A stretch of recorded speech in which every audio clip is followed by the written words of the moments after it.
ಬಾಬಾ ಸಾಹೇಬ್ ಅಂಬೇಡ್ಕರ್ ಅವರಿಗೆ, ಭಾರತ ರತ್ನ ಬಾಬಾ ಸಾಹೇಬ್ ಅಂಬೇಡ್ಕರ್ ಅವರಿಗೆ, ವಿಶ್ವ ಮಾನವ ಬಾಬಾ ಸಾಹೇಬ್ ಅಂಬೇಡ್ಕರ್ ಅವರಿಗೆ, ವಿಶ್ವರತ್ನ ಬಾಬಾ ಸಾಹೇಬ್ ಅಂಬೇಡ್ಕರ್ ಅವರಿಗೆ, ಮಹಾನ್ ಮಾನವತಾವಾದಿ ಬಾಬಾ ಸಾಹೇಬ್ ಅಂಬೇಡ್ಕರ್ ಅವರಿಗೆ ಜೈ ಜೈ ಜೈ ಜೈ ಜೈ ಭೀಮ್.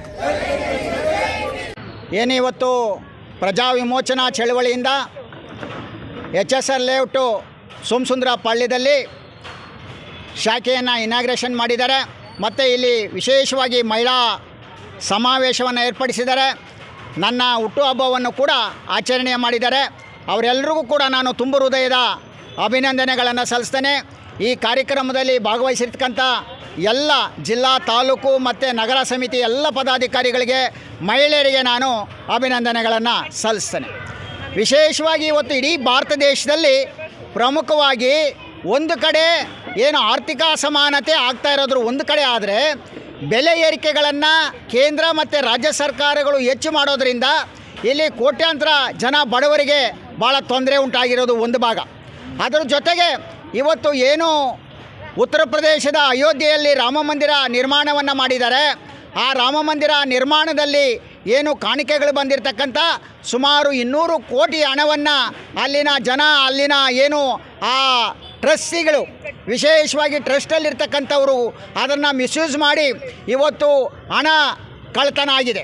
ಅದರ ಪೂರ್ವಕವಾಗಿ SIT ರಚನೆ ಆಗಿದೆ. 8 ಜನನ ಅಲ್ಲಿ ಅರೆಸ್ಟ್ ಮಾಡಿದ್ದಾರೆ.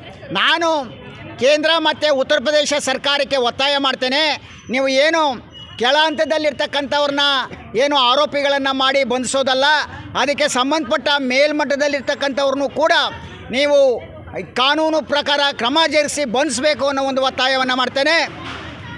ಮತ್ತು ಈ ದೇಶದ ಪ್ರಧಾನಿಗೆ ನಾನು ಒತ್ತಾಯನ ಮಾಡ್ತೇನೆ, ಈ ದೇಶದಲ್ಲಿರ್ತಕ್ಕಂಥ ಶಿಕ್ಷಣ ಇವತ್ತು ಅಸಮಾನತೆತನ ಇದೆ. ಸೆಂಟ್ರಲ್ಲು ಮತ್ತು ಸ್ಟೇಟು ಅನ್ನೋ ಒಂದು ವಿಚಾರವನ್ನು ಇಟ್ಕೊಂಡು ಇವತ್ತು ಬಡವರಿಗೆ ಒಂದು ಶಿಕ್ಷಣ, ಶ್ರೀಮಂತರಿಗೆ ಒಂದು ಶಿಕ್ಷಣ ಆಗಿದೆ. ಹಾಗಾಗಿ ಶಿಕ್ಷಣ ರಾಷ್ಟ್ರೀಕರಣ ಆಗಬೇಕು ಅನ್ನೋ ಒಂದು ಒತ್ತಾಯವನ್ನು ಮಾಡ್ತೇನೆ. ಮತ್ತೊಂದು ವಿಚಾರ ಏನಂದರೆ, ಇವತ್ತು ಶೋಷಿತ ಸಮುದಾಯಗಳಿರ್ಬೋದು, ಬಡವರಿರ್ಬೋದು, ಮಹಿಳೆಯರಿರ್ಬೋದು, ಇವತ್ತು ನಮ್ಮ ಬಾಬಾ ಸಾಹೇಬ್ ಅಂಬೇಡ್ಕರ್ ಅವರ ಸಂವಿಧಾನದ ಅಡಿನಲ್ಲಿ ಸಿಗಬೇಕಾದಂಥ ಸೌಲಭ್ಯಗಳನ್ನು ಪಡ್ಕೊಳೋದಕ್ಕೆ ನೀವು ಒಂದುಗೂಡಬೇಕಾಗತ್ತೆ, ಚಳವಳಿಗಳಿಗೆ ಸೇರಬೇಕಾಗತ್ತೆ. ಮತ್ತು ಪ್ರಶ್ನೆಗಳನ್ನು ಮಾಡ್ತಕ್ಕಂಥ ಅನುಭವ ಕೂಡ ಚಳವಳಿಗಳಿಗೆ ಬರುತ್ತೆ. ಆ ದಿಕ್ಕಿನಲ್ಲಿ ಮುಂದಿನ ದಿನಗಳಲ್ಲಿರ್ತಕ್ಕಂಥ ಈ ಆರ್ಥಿಕ ಅಸಮಾನತೆ ಇರ್ಬೋದು, ಮೂಲಭೂತ ಸೌಲಭ್ಯಗಳಲ್ಲಿ ವಿಶೇಷವಾಗಿ ಏನು ನಿವೇಶನಗಳಿರ್ಬೋದು ಮತ್ತು ಉದ್ಯೋಗ ಇರ್ಬೋದು, ಈ ಎಲ್ಲವನ್ನು ಕೂಡ ನೀವು ಹೋರಾಟವನ್ನು ಮಾಡೋದ್ರ ಮೂಲಕ ಪಡ್ಕೊಬೇಕು ಅನ್ನೋ ಒಂದು ಒತ್ತಾಯವನ್ನು ಈ ಸಂದರ್ಭದಲ್ಲಿ ಮಾಡ್ತಾನೆ. ಪ್ರಜಾ ವಿಮೋಚನಾ ಚಳವಳಿ ಕೂಡ ಎಲ್ಲ ಜಾತಿ, ಧರ್ಮ, ಭಾಷೆಗಳ ಎಲ್ಲರನ್ನೂ ಕೂಡ ಒಗ್ಗೂಡಿಸ್ಕೊಂಡು ಇವತ್ತು ಜನತೆಗೆ ಸರ್ಕಾರದಿಂದ ಸಿಗಬೇಕಾದಂಥ ಸೌಲಭ್ಯಗಳನ್ನು ಕೊಡಿಸೋಕ್ಕಂಥ ಒಂದು ಕೆಲಸವನ್ನು ಮಾಡ್ತಾಯಿದೆ. ಇದೇ ರೀತಿ ಮುಂದಿನ ದಿನಗಳಲ್ಲಿ ಚಳವಳಿ ಪ್ರಬಲಗೊಳಿಸ್ತೇವೆ ಅನ್ನೋ ಒಂದು ವಿಚಾರವನ್ನು ಹೇಳ್ತಾ ಮತ್ತೊಮ್ಮೆ ಎಲ್ರಿಗೂ ಕೂಡ ಅಭಿನಂದನೆಗಳನ್ನು ಸಲ್ಲಿಸ್ತೇನೆ. ಇಲ್ಲಿ ವಿಶೇಷವಾಗಿ ಇಲ್ಲಿ ಸರ್ಕಾರಿ ಪಾಠಶಾಲೆ ಇದೆ ಸೋಮಸುಂದರ ಪಾಳ್ಯದಲ್ಲಿ. ಇಲ್ಲಿ ಗೊಬ್ಬರವನ್ನು ಸಗ್ರಿಗೇಟ್ ಮಾಡ್ತಕ್ಕಂಥ ಒಂದು ವ್ಯವಸ್ಥೆ ಇದೆ. ಅದರಿಂದ ಏನು ಸ್ಮೆಲ್ ಬರ್ತಾ ಇದೆ, ಒಂದು ದುರ್ವಾಸನೆ ಬರ್ತಾ ಇರೋದ್ರಿಂದ ಇಲ್ಲಿನ ಮಕ್ಕಳಿಗಿರ್ಬೋದು, ಇಲ್ಲಿನ ವಾಸ ಮಾಡ್ತಕ್ಕಂಥ ಜನರಿಗಿರ್ಬೋದು ಆರೋಗ್ಯದ ಮೇಲೆ ಪರಿಣಾಮ ಬೀರ್ತದೆ. ಹಾಗಾಗಿ ಸಂಬಂಧಪಟ್ಟ ಈ ಕ್ಷೇತ್ರದ ಶಾಸಕರು ಮತ್ತು GBA ಅಧಿಕಾರಿಗಳು ಭಾಳ ಗಂಭೀರವಾಗಿ ಪರಿಗಣಿಸಿ ಇದನ್ನು ವಸತಿರಹಿತವಾಗಿ ಜಾಗಕ್ಕೆ ಬದಲಾವಣೆ ಮಾಡಬೇಕು. ಆ ನಿಟ್ಟಿನಲ್ಲಿ ಕೂಡ ಮುಂದಿನ ದಿನಗಳಲ್ಲಿ ನಾವು ಪತ್ರ ವ್ಯವಹಾರ ಹೋರಾಟವನ್ನು ಮಾಡ್ತೇನೆ ಅನ್ನೋ ಒಂದು ಒತ್ತಾಯವನ್ನು ಈ ರಾಜ್ಯ ಸರ್ಕಾರಕ್ಕೆ, ವಿಶೇಷವಾಗಿ ಈ ನೂತನ ಮುಖ್ಯಮಂತ್ರಿ DK ಶಿವಕುಮಾರ್ಗೂ ಕೂಡ ನಾನು ಒತ್ತಾಯವನ್ನು ಮಾಡ್ತೇನೆ. ನನ್ನ ಹೆಸರು ಸೀತಾ ಅಂತ. ಇವತ್ತು PVC ಕೃಷ್ಣಪ್ಪಣ್ಣ ಅವರು ಬರ್ತಾರೆ ಅಂಥೇಳಿ ಮತ್ತು ನಮ್ಮೂರು ಅಧ್ಯಕ್ಷರು ಎಲ್ಲ ಬರ್ತಾರೆ ಅಂಥೇಳಿ ಒಂದು ಚಿಕ್ಕದಾಗಿ ಮೀಟಿಂಗ್ ಇಟ್ಕೊಂಡಿದ್ದಾರೆ. ನಮ್ಮ ಶ್ರೀನಿವಾಸ ರೆಡ್ಡಿ ಅಣ್ಣನೂ ಬಂದಿದ್ದರು, ಕೃಷ್ಣಪ್ಪಣ್ಣ ಅವ್ರನ್ನ ಮಾತಾಡಿಸ್ಕೊಂಡು ಹೋದರು. ಮತ್ತು ನಮ್ಮ ಇವರು ವಾಸು ಅಣ್ಣ ಅವರು ಬಂದಿದ್ದರು. ಅಂದರೆ ಲೇಟಾಯಿತು, ಇವ್ರು ಬರೋದು ಸ್ವಲ್ಪ ಲೇಟಾಯಿತು, ಎಲ್ಲ ಬಂದೋದ್ರು. ನಾವು ಸಂಘಟನೆಯಲ್ಲಿ ತುಂಬ ಜನಕ್ಕೆ ಸಂಘಟನೆ ಏನು ಅಂತ ಗೊತ್ತಿಲ್ಲ. ಅಂಬೇಡ್ಕರ್ ಅಂದರೆ ಅವರೇನು ಅಂತ ತಿಳ್ಕೊಂಡಿದ್ರು. ಅವ್ರಿಗೆಲ್ಲ ನಾವು ಚಿಕ್ಕದಾಗಿ ಸಂಘಟನೆ ಮಾಡ್ಕೊಂಡಿದ್ವಿ. ಈಗ ಸ್ವಲ್ಪ ದೊಡ್ಡದಾಗಿ ಮಾಡೋಣ ಅಂಥೇಳಿ ಈ ಥರ ಮಾಡಿಕೊಂಡು ಎಲ್ಲನೂ ವ್ಯವಸ್ಥೆ ಮಾಡ್ಕೊಂಡಿದ್ದೀವಿ. ಸೋಮಸುಂದರ ಪಾಳ್ಯ. ಸೋಮಸುಂದರ ಪಾಳ್ಯದಲ್ಲಿ ಸುಮಾರು ಜನಗಳಿಗೆ ಸಂಘಟನೆ ಬಗ್ಗೆ ಗೊತ್ತಿಲ್ಲ. ನಾನು 15 ವರ್ಷ ಅಂಬೇಡ್ಕರ್ ಭವನದಲ್ಲಿ ಇದ್ದೀನಿ. ಅಂಬೇಡ್ಕರ್ ಅಂದರೆ ಏನಂತ ನನಗೆ ಗೊತ್ತು. ಯಾಕಂದರೆ ಅವರು ಹೆಣ್ಣು ಮಕ್ಕಳೆಲ್ಲ ಮನೆ ಒಳಗಡೆ ಕೂತ್ಕೊಂಡಿರಬೇಕು ಅಂತ ಹೇಳಿಲ್ಲ, ಎಲ್ಲ ಮುಂದೆ ಬಂದು ಹೋರಾಟ ಮಾಡಿ ಅಂತ ಹೇಳಿದ್ದಾರೆ. ಕೆಲವು ಜನ ಭಯ ಬಿದ್ದುಕೊಂಡು ಒಳಗಡೆನೇ ಇರ್ತಾರೆ. ಅದು ನಾವು ಅದನ್ನು ತೋರಿಸ್ಕೊಡೋಣ ಅಂಥೇಳಿ ಈ ಥರ ಮಾಡ್ತಾಯಿದ್ದೀವಿ. ಯಾಕಂದರೆ ಹೆಣ್ಮಕ್ಳಿಗೆ ರೆಸ್ಪೆಕ್ಟ್ ಅನ್ನೋದೇ ಇಲ್ಲ ಎಲ್ಲೂ. ಯಾಕಂದರೆ ತುಂಬ ಕೀಳಾಗಿ ನೋಡ್ತಾರೆ. ಈಗೀಗ ಸಂಘಟನೆಗಳು ಅದು ಮಾಡೋದ್ರಿಂದ ಹೆಣ್ಮಕ್ಳಿಗೂ ಸ್ವಲ್ಪ ರೆಸ್ಪೆಕ್ಟ್ ಅಂತ ಕೊಡ್ತಾ ಇದ್ದಾರೆ. ಎಲ್ಲರಿಗೂ ಧನ್ಯವಾದ. ಜೈ ಭೀಮ್.